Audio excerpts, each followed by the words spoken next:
The Adventures of Tom Sawyer by Mark Twain.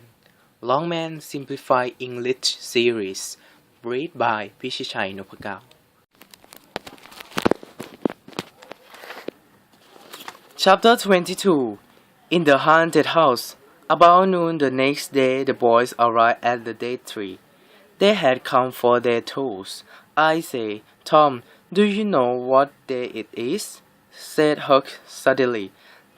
Tom thought, and then said, with a startled look in his eyes, "Good heavens!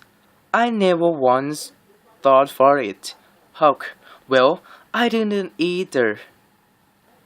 But all at once I remember that today is Friday. Hang it!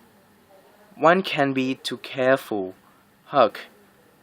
We might have got into an awful lot of trouble starting such a thing on a Friday. Might better say would. There are some lucky days, perhaps, but Friday isn't one of them. So they give up their search and play Robin Hood all the afternoon. On Saturday, soon after midday, they were back at the dead tree again. They shouldered their tools and matched off. When they reached the haunted house, the dead silence and the loneliness of the place were so repellent that they were afraid, for a moment, to go in. Then they crept inside. They saw a dusty room with an ancient fireplace, broken windows, and ruined staircase.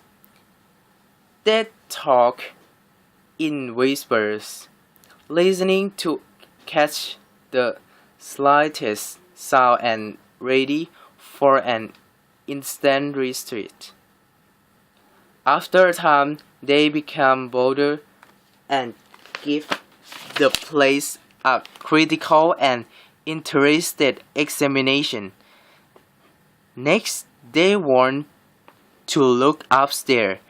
They threw their tools in a corner and made the ascent. They found the same size of decay. They were about to go down and begin when Tom whispered, "Shh!" "What is it?" asked Hook, going as white as a sheet with flight. "Shh! There! Hear it? Yes. Oh! Let's run. Keep still. Don't move." They're coming right towards the door. The terrible boys stretched themselves upon the floor with their eyes to hollow in the boards and lay waiting. Two men enters. Each boy said to himself, "There's the old deaf and dumb Spaniard who's been in the town once or twice lately. I never seen the other man before." The other, who was talking in a low voice, was a erect fellow with an unpleasant face. The Spaniard was wrapped in a big, loose overcoat. He had a brushy white beard. Long white hair flowed from under his white head, and he wore dark spectacles. They sat down on the floor, and the other went out talking. "No, I've thought it over, and it's too dangerous." "Dangerous?" repeated the deaf and dumb. Spaniard, to the immense surprise and horror of the boys. They grasped and shivers. It was Redskin Joe's voice. "Don't be a coward," continued Redskin Joe. "Isn't come here in the daytime dangerous? Anyone who saw us who's suspected." "I know that," replied the stranger, "but there isn't any other place as suitable. I want to leave this place. I want to yesterday, but it wasn't any use trying to move out with those awkward boys playing over there. Those awkward boys, shivers again." The two men got out some food and ate in silence. "Look here," said Redskin Joe after a time. "Go back to your home up the river. Wait there till you hear from me. I'll risk going into this town just one more, for a look around. We'll do that job, which you think is dangerous, after I sped round a little and think everything's favorable. Then we'll set out for Texas together." That seems satisfactory. Both men soon began yawning, and Redskin Joe said, "I can hardly keep my eyes up open. It's your turn to watch." He crew up on the floor and was soon fast asleep. Presently the watcher began to nod, and he, too, slept. The boys drove along, get full breath. Tom whispered, "Now our chance. Come." Tom oak. Huck held back. At last Tom rose softly.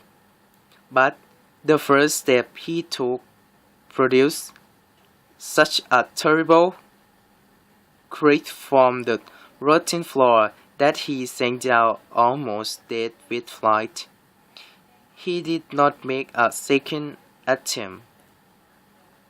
As the sun was setting, Redskin Joe sat up, stared around, and then stirred his companion with his foot. "You're a fine watchman, are you?" "It's all right," thought.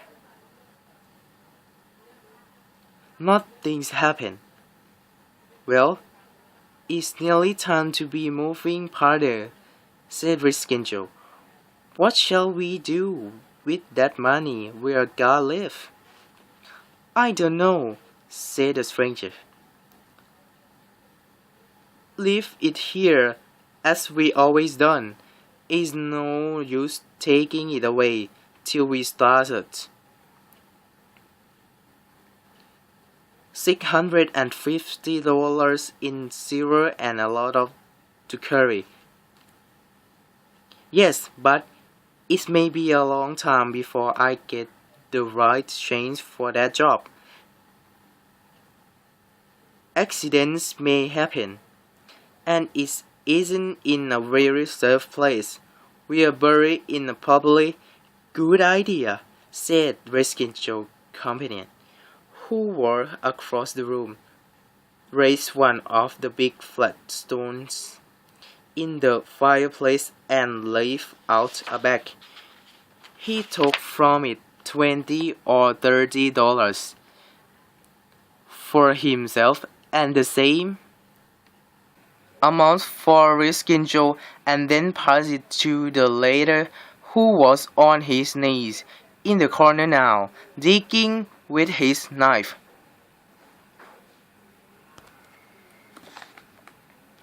The boys forgot all their fears, all their miseries. In an instant, with wide eyes, they watched every movement. Luck? This was better than anything they could have imagined. Here was the best kind of treasure hunting, without any troublesome uncertainty as to where to dig. The half-breed's knife struck something. "Hello!" he exclaimed. "What is it?" asked his companion. "It's a book, I believe. Here, help me and we'll see what it's here for." "Never mind, I made a hole in it." He put his hand in and drew it out. "It's money." The two men examined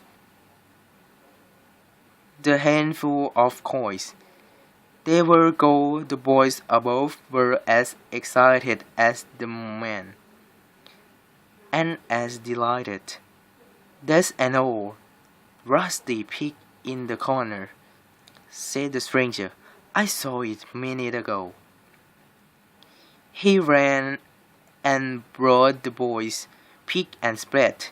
Redskin Joe took the pig, looked it over critically, shook his head, muttered something to himself, and then began to use it.